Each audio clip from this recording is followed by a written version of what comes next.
Ini loh Mas Bro, kalau masang itu disumbat begini loh. Jamin nosel aman, nggak disumbat ini ada yang ngomong aman.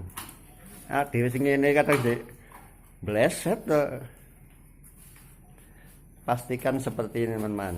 Lah, Pak, saya sudah ganti klaker, ganti seal, ganti diffuser, ganti impeller, bahkan yang terakhir saya ganti pompa air yang baru.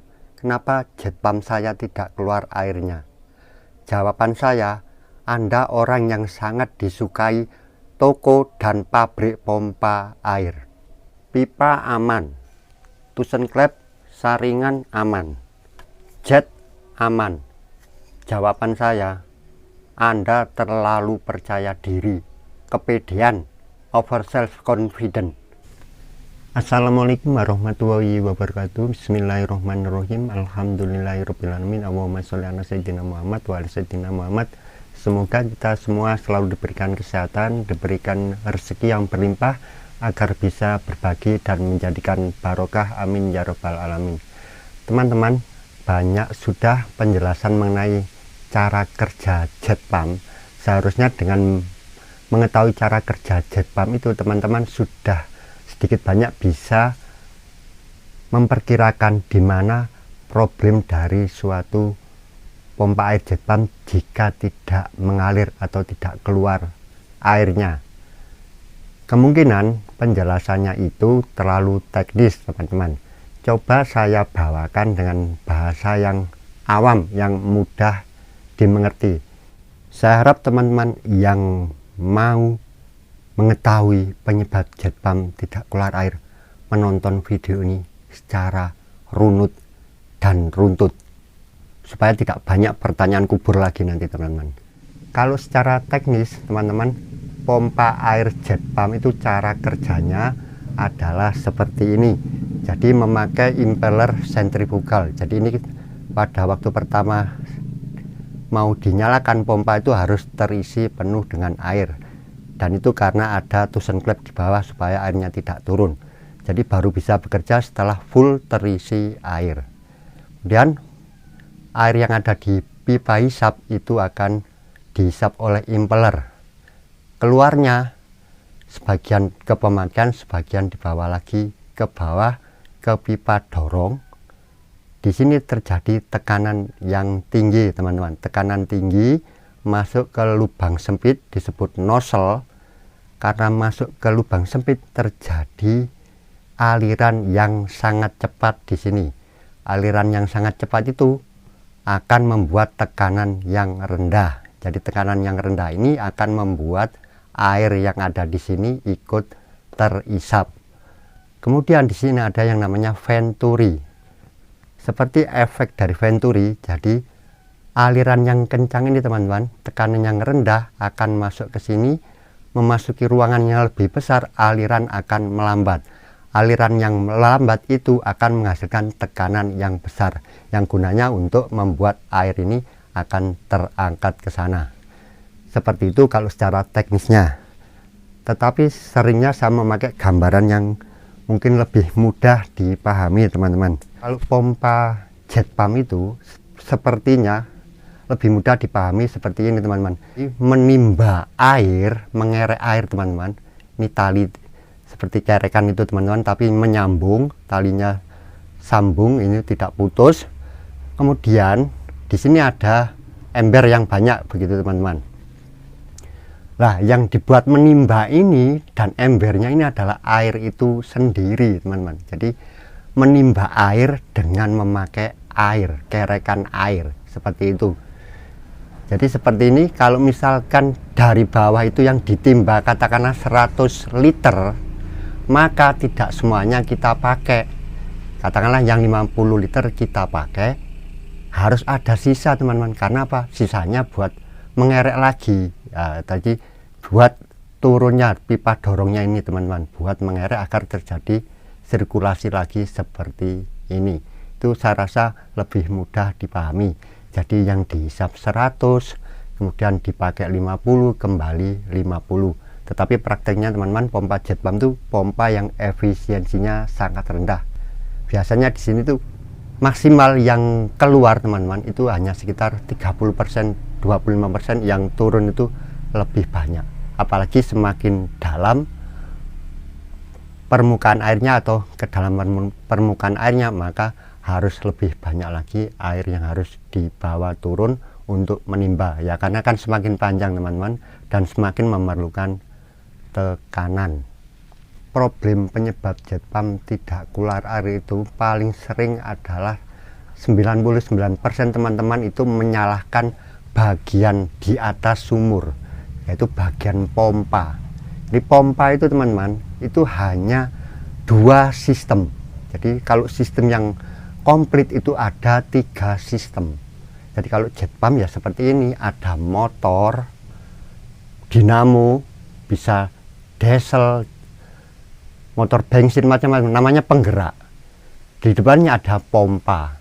Dan jadi satu sistem lagi adalah plumbing, perpipaan, termasuk di dalamnya ada yang namanya jet AC. Jadi satu kesatuan alat itu namanya jet AC. Ada nozzle, ada venturi. Biasanya sudah dilengkapi sekalian dengan tulisan klep. Tapi yang namanya jet AC hanya seperti ini teman-teman, venturi, nozzle, dan rumahnya ini. Sebenarnya teman-teman itu sudah tahu ya, kalau masalah pompa air jet pump tidak keluar air itu bukan di pompanya, tapi kenapa itu logikanya kok selalu tidak ke bagian lain. Buktinya apa? Ya buktinya kalau pompanya tidak mengalir, kenapa tidak komplain ke tokonya atau ke distributor pompanya, pompa jet pump saya tidak mengalir. Sebenarnya kita sudah tahu bahwa ternyata mesin ini sebenarnya tidak ada masalah. Kita seringnya 99% itu saya sering temui adalah menyalahkan mesinnya. Penyebab nomor 1 yang justru menurut saya paling jarang sebagai penyebab jet pump tidak keluar air, tetapi justru di masyarakat seringkali 99% dianggap sebagai penyebab jet pumpnya tidak keluar air, yaitu adalah bagian pompa dan penggerak teman-teman. Selama dinamo itu katakanlah nyeng gitu aja bisa normal teman, berisik masih muter nggak masalah, itu bearing teman, tapi masih muter. Terus bagian pompa masih ada diffuser tidak pecah seperti ini, masih ada impeller yang tidak pecah seperti ini, di depan diffuser ada o-ring yang masih rapat. Pompa itu secara teknis bisa bekerja teman-teman. Jadi kalau seal netes saja itu tidak masalah, bahkan nyemprot itu masih bisa teman-teman, selama pancingan tidak habis. Ini sering jadi kambing hitam nomor 1 ini. Jadi pabriknya seneng, tokonya pompa itu seneng karena teman-teman mengganti bermacam-macam spare part, bahkan yang terakhir ganti pompa air karena pompanya keluarnya kecil atau pompa jet pumpnya tidak keluar air. Yang kedua yang sering juga tidak diperhatikan teman-teman, ini juga penyebab kedua yang sering saya temui adalah tidak tahu secara pasti kedalaman permukaan air dan kedalaman sumur secara total. Jadi kalau daya hisap pompa itu yang dihitung kedalaman permukaan air teman-teman, dari nol tanah sampai permukaan air, atau dari pompanya secara vertikal itu jaraknya berapa meter, dengan asumsi permukaan airnya ini stabil teman-teman. Yang kedua adalah kedalaman sumur, itu dikira-kira atau memakai metode, maaf teman-teman ya, sudah sangat banyak saya itu membongkar jet pump yang tidak mengalir karena di bagian ujung seperti biasa teman-teman, seperti ini dikasih bambu atau pipa, terus dimasukkan sampai ke dasar. Nah, ini kalau berhenti biar tahu ini ada jarak speleng seperti ini. Maaf teman-teman, saya bukannya tidak menghargai metode-metode seperti itu. Tetapi dalam prakteknya teman-teman, kita itu tidak pernah tahu yang di dalam sumur itu seberapa kerasnya, seberapa lunaknya. Apalagi kita memasukkan 2 pipa, ya walaupun masih kosong pipanya, itu berat. Bisa jadi teman-teman ini berhenti setelah melewati lumpur, baru berhenti di tempat yang keras, dan ini sudah terbenam ke dalam lumpur. Itu yang sering saya temui. Jadi saya itu selalu menggunakan apa teman-teman? Ya benang ukuran, memakai alat yang memang sudah dibuktikan. Itu bapak saya yang selalu tukang cerewet memakai benang ukuran. Permukaan air memang itu seringkali dibuat dari pabrikan atau toko-toko itu memberi informasi yang salah. Sebenarnya tidak juga ya teman-teman. Itu antisipasi aja. Jadi seperti Shimizu 260 itu pasti ditulis, kalau toko nyata memberikan keterangan juga untuk kedalaman sumur 30 meter. Itu benar teman-teman. Jadi untuk antisipasi. Sepertinya pengertian kita itu mungkin kedalaman permukaan 30 meter akan keluar ya. Tidak bisa teman-teman, insya Allah tidak keluar ya. Jadi toko-toko pabrikan itu tidak salah memberi informasi seperti itu. Mereka berasumsi begini teman-teman, memang dalam sumur itu 30 meter. Tetapi tentunya ada airnya yang cukup banyak. Itu yang pasti pertimbangan mereka memberi alasan itu. Bisa jadi airnya 10 meter atau 15 meter. Tapi dalam sumur total 30, 50. Tapi permukaan air atau kedalaman permukaan air cuma 15. Ya dipasang 30 meter memakai Shimizu 260. Untuk antisipasi. Seperti itu teman-teman. Jadi itu menurut saya tidak salah juga. Tetapi kalau benar-benar permukaan air itu di 30 meter teman-teman, insya Allah pompa 260 itu tidak mampu. Itu namanya suction maksimal ya. Pengertiannya maksimal ya berarti keluarnya debit minimal ya. 1 jarum itu aja ya. Pokoknya kan keluar itu aja. Itu kalau kita bicara seperti itu teman-teman.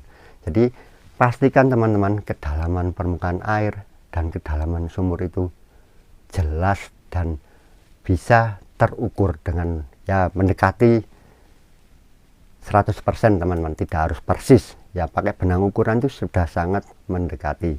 Ada video saya tentang cara mengukur itu memakai benang ukuran.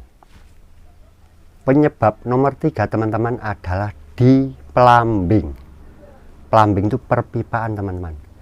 Ada 2 aspek yang harus kita perhatikan. Yang pertama adalah diameter pipanya teman-teman. Itu sering kali, mohon maaf, itu banyak yang diperkecil. Nanti kaitannya juga nih teman-teman, yang kedua ini adalah posisi jet. Digantung, buntutannya panjang, jadi jetnya itu tidak terendam air.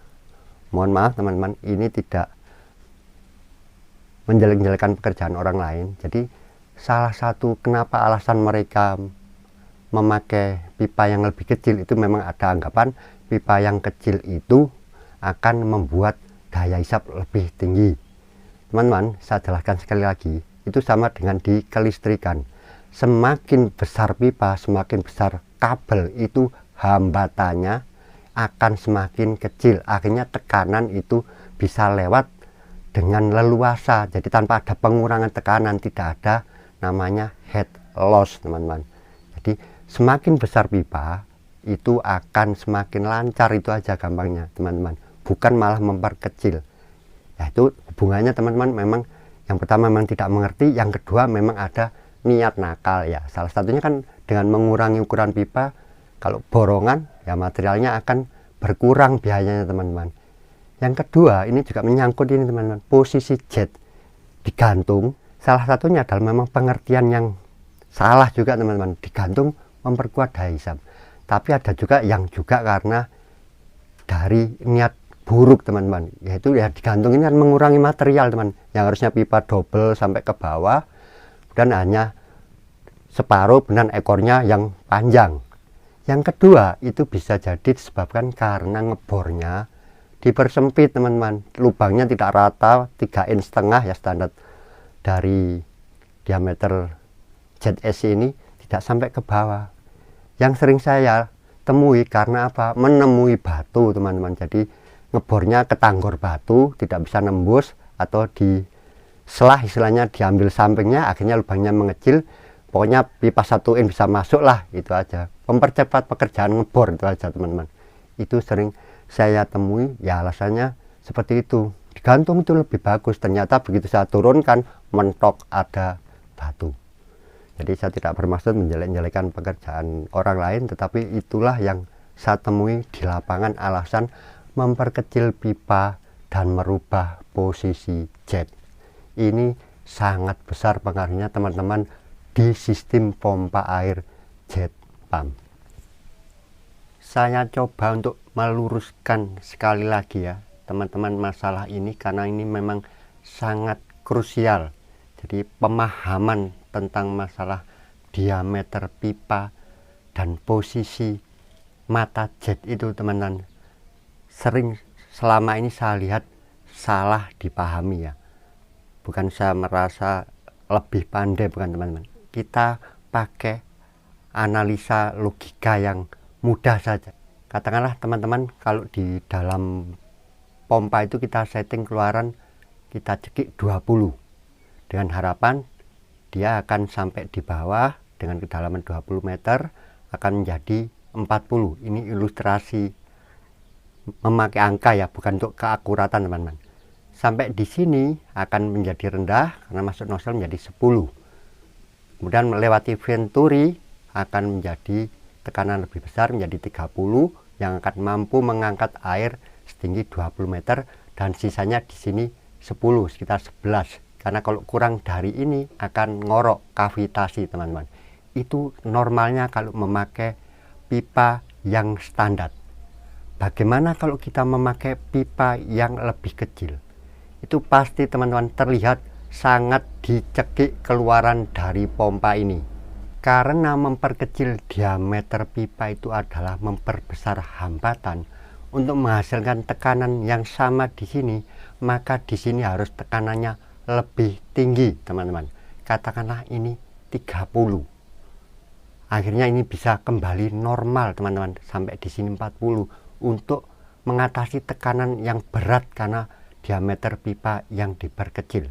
Kemudian hisapnya juga diperkecil lagi, maka di sini perlu tenaga lebih teman-teman. Yang seharusnya cukup 30 perlu 40, katakanlah begitu teman-teman. Jadi ini perlu lebih besar lagi. Akhirnya ini juga harus tinggi lagi teman-teman yang dari bawah supaya ini juga lebih rendah. Kalau ini kita perkecil lagi, diameter yang kecil itu menghambat, akan tekanan di sini malah berkurang lagi teman-teman. Akhirnya di bawah 10. Akhirnya ngorok itu. Makanya akhirnya kita cekik lagi. Berulang-ulang seperti itu teman. Ini kita cekik, ini tinggi. Otomatis apa? Sisa keluaran akan discharge-nya semakin kecil.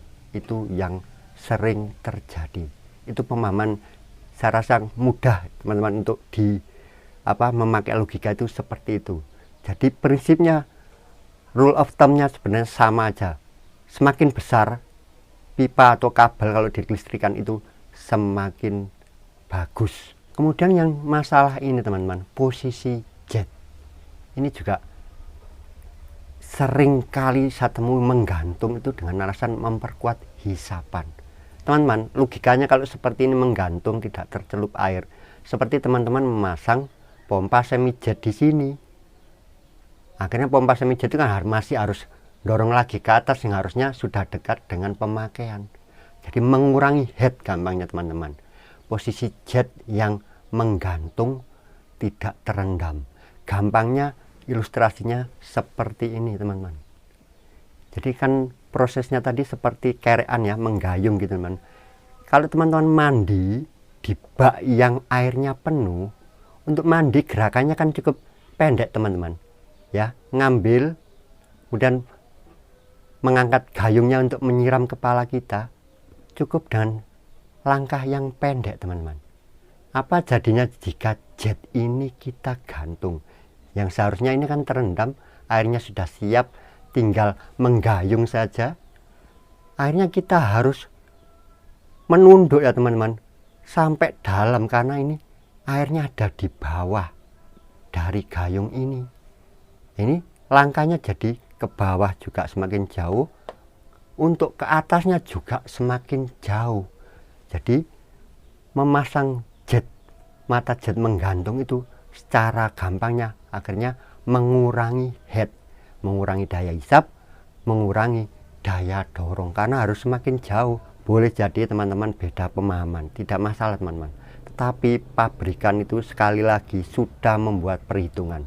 Contohnya untuk Sanyo atau Shimizu 250 yang model Japanese style itu sudah ada di buku petunjuknya, untuk kedalaman permukaan air yang melebihi 12 meter diharuskan memakai pipa 1/4, baik pipa dorong maupun pipa hisap, pressure maupun suction. Jadi kalau keluaran namanya discharge teman-teman. Itu sudah jelas sekali, karena itu menyangkut konstruksi jetnya dan juga model impellernya. Impeller untuk punya Sanyo itu tidak terlalu menghasilkan tekanan tinggi dan debit yang tinggi teman-teman. Jadi lebih ke ini, dia dibantu dari diameter pipa. Teman-teman, izinkan saya ngoceh sebentar ya. Jadi saya ini selalu memakai standar pabrikan, bukan mendeba-debakan pabrikan ya teman-teman. Yang pertama, pabrikan itu tentunya yang merancang, mendesain itu insinyur lah, atau mungkin profesor, orang-orang yang pinter, jauh lebih pintar dari saya, pasti itu teman-teman. Dan tidak satu orang, mereka itu tim yang merancang, itu ada hitung-hitungannya, teknis teman-teman, tidak asal-asalan. Saya sebagai orang yang bodoh, orang awam, saya mengikuti teman-teman semua standar pabrik itu. Itu alasan yang pertama. Alasan yang kedua, kenapa? Karena saya itu punya kenalan toko langganan. Jadi toko langganan itu pasti ketika saya komplain, Om, pompanya tidak mengalir, tidak banyak bicara, tokonya langsung diganti pompa baru. Karena insya Allah mereka percaya ke saya, karena saya memasangnya sesuai standar pabrik. Jadi saya pun akhirnya kenal teknisi-teknisi dari service center seperti Shimizu, itu teman baik saya juga. Karena apa? Begitu saya panggil teknisinya langsung tahu saya sudah memasang sesuai standar pabrik Pak, tetapi tidak mengalir. Beres Mas Yusuf, memang pompanya itu yang bermasalah. Itu aja teman, saya menghindari hal-hal itu. Jadi saya itu tidak keminter untuk hal-hal itu. Saya matui semua standar pabrik. Yang pertama karena mereka dirancang oleh orang yang lebih pintar dari saya. Yang kedua, saya menghindari komplain, ditolaknya komplain, karena sudah saya pasang sesuai standar. Yang nomor 4 teman-teman, ini juga penting ya, cuman banyak yang berbeda pendapat. Tidak masalah teman-teman, tidak terpasangnya stop kran teman-teman, khususnya untuk pompa air Italian style yang mesinnya di bawahnya tabung. Kalau Japanese style sudah ada pengatur tekanan. Tidak masalah teman-teman, bagi teman-teman yang merasa memasang dan memang membuktikan memasang pompa jet bisa mengalir tanpa stop kran, tidak masalah, karena memang karakter pompa itu bisa berbeda, terus instalasi bisa berbeda. Tetapi teman-teman, ketika tidak mengalir, kenapa teman-teman tidak mencoba memasang stop kran? Berapa harganya stop kran? Nanti kalaupun mengalir teman-teman, untuk start awal saja, setelah mengalir bisa teman-teman buka. Kalau mengisi toren malah harus loss kalau torennya tinggi.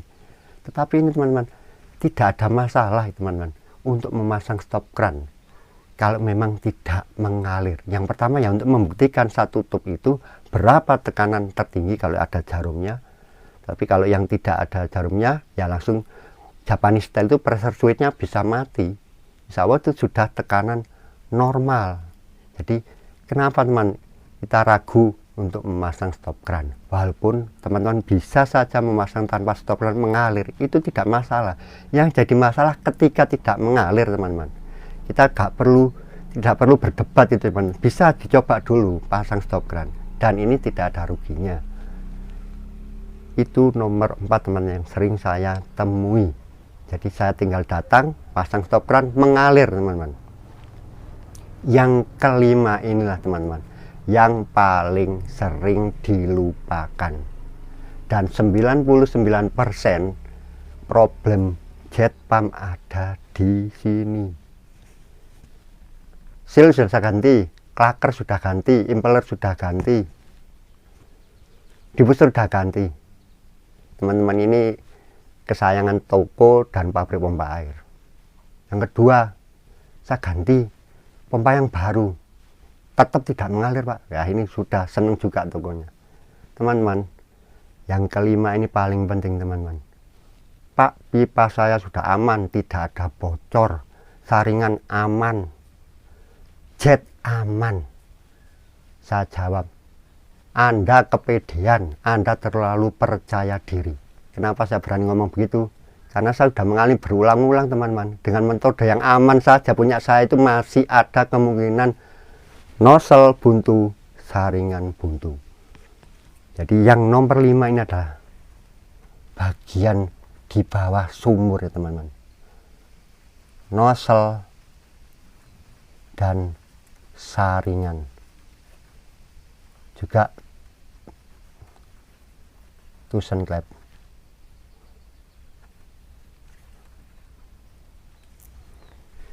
Kalau tusen klep sudah jelas teman-teman ya, air dipancing habis. Tetapi nozzle dan saringan ini teman-teman, kembali ke poin nomor 2 teman-teman. Kenapa? Kita tidak mengukur secara persis kedalaman sumur. Ujung saringan masuk ke dalam lumpur teman-teman. Yang kedua ini teman. Dan yang nomor 1 ini teman-teman, poin pentingnya ini, nozzle aman. Dari mana Anda meyakinkan saya kalau nozzle-nya aman? Mana langkah Anda yang membuktikan bahwa nozzle-nya aman? Anda bisa memberikan garansi ke saya bagaimana Anda memasang nozzle itu aman, tidak buntu pada waktu proses pemasangan atau proses pemindahan atau pembongkaran atau apapun itu. Anda bisa memberikan saya garansi dengan apa kalau nozzle itu aman. Kalau baru atau baru bongkar ya kita tes ya teman-teman, nozzle itu ya. Atau baru bongkar teman-teman, dilihat ini. Kalau yang model kuningan ini tidak boleh geripis ya teman, geripis keropos teman-teman. Akhirnya diameternya itu membesar dan membuat pancaran itu air tidak terarah ke venturi. Ini yang model kuningan, kelemahannya hanya di sini. Lama-lama ini geripis, berubah diameternya, berubah bentuknya. Kalau yang plastik rata-rata ini aman, tetapi deratnya itu patah teman-teman. Itu ya kita tes diungkit sedikit lah. Nah, kalau patah biar patah sekalian. Biasanya kelihatan yang separuh pasti berbercak kuning, berarti itu patahan yang lama. Yang putih itu patahan kita yang ngongkek itu. Nggak masalah teman, untuk memastikan itu saja. Tapi ini juga jarang teman-teman. Yang sering adalah proses pemasangan, proses pemindahan. Yang sering adalah proses pemasangan teman-teman. Itu paling sering. Karena saya anggap semuanya baru. Anda bisa garansi saya nozzle aman, saringan aman itu dari mana? Tunjukkan itu teman-teman. Ya kalau masangnya memakai metode ini tadi, ya masuk ke lumpur teman-teman, insya Allah. Sudah 99% saya menemukan kasus ini. Masuk ke lumpur ini. Terus nozzle ini teman-teman. Banyak teman-teman yang memasang itu pipa, kalau kita kan substrat luar dan dalam itu sudah dilem di luar sebelum pemasangan. Tukang-tukang saya banyak yang langsung mengelem langsung waktu masang. Tidak masalah teman-teman, itu mereka sudah terampil, sudah tahu. Tapi kita yang awam jangan meniru-niru seperti itu teman-teman. Bisa jadi lemnya itu menetes jatuh ke dalam pipa, membuat nozzle itu buntu. Nozzle itu lubangnya kecil teman-teman, jadi teman-teman bisa tahu kan nozzle itu hanya berapa mili. Kalau yang model ini teman-teman, yang pendek seperti ini, lubangnya lebih kecil lagi teman, seperti ini, nozzle-nya pendek. Dan ini memakai venturi pendek itu tadi teman-teman, seperti ini, venturi pendek. Itu berapa mili teman-teman? Sekitar 4 mili lah. Itu ada yang teman bertanya, tapi airnya mesti mengalir Pak. Iya, betul mengalir, tapi tekanannya tidak ada. Karena apa? Ya mengalirnya kan lewat sini, teman-teman. Lewat lubang venturi. Jadi ini tidak buntu, jarang kalau ini kasus buntu. Yang buntu di sini karena ini ada dorongan dari ini kan nanti seperti ini, teman-teman. Tapi tidak sampai ke sana. Ada spasi. Akhirnya air dari samping bisa masuk. Ini buntu, yang bekerja hanya pipa hisap saja, teman-teman, dari bawah seperti ini. Ini kan sudah jelas ya teman-teman.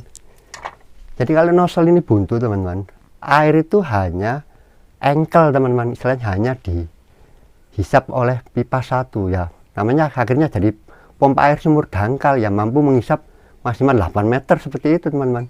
Tidak punya tekanan karena tekanannya habis buat menghisap. Kalau ditutup stop cramp yang ada jarumnya itu akan nunjuk 20. Karena hanya ini aja teman, berhenti di sini aja. Tidak disirkulasi karena ini buntu. Pak, airnya masih mengalir Pak, tapi tekanannya naik hanya 3 meter itu dari pompa ke toren tidak mampu. Ya ini teman-teman. Tetap mengalir karena lewat sini sampingnya teman-teman. Ini kan kosong ya. Sampingnya ini. Dan ini Venturi ini lebih besar teman-teman. Tetapi nozzle-nya lebih kecil. Jadi nomor 5 ini teman-teman adalah 99, bahkan saya berani 99,9% penyebab masalah jet pump tidak keluar air adalah di dalam sumur. Itu aja gampang teman. Dan yang lebih menonjol lagi dan yang lebih banyak kasusnya lagi adalah di bagian ujung ini, nozzle dan saringan. Apa garansi saya untuk kedalaman permukaan air dan kedalaman sumur? Ini teman-teman, alat sakti ini kita rancang ya, beratnya secukupnya teman-teman. Di lumpur yang halus sudah berhenti ya, masuk bisa tapi tidak terlalu dalam. Ini alat ukur kedalaman total dan kedalaman permukaan air. Insya Allah paling akurat, mendekatilah teman-teman. Bukan pakai penonjok ditambah ujungnya tadi, sudah wassalam itu teman-teman. Yang nomor 1, di mana garansi saya terhadap nozzle aman? Ini teman-teman. Ini loh Mas Bro, kalau masang itu disumbat begini loh. Jamin nozzle aman, nggak disumbat. Ini ada yang ngomong aman. Di sini ini kadang bleset tuh. Pastikan seperti ini teman-teman. Lah, sumbatnya baru dilepas.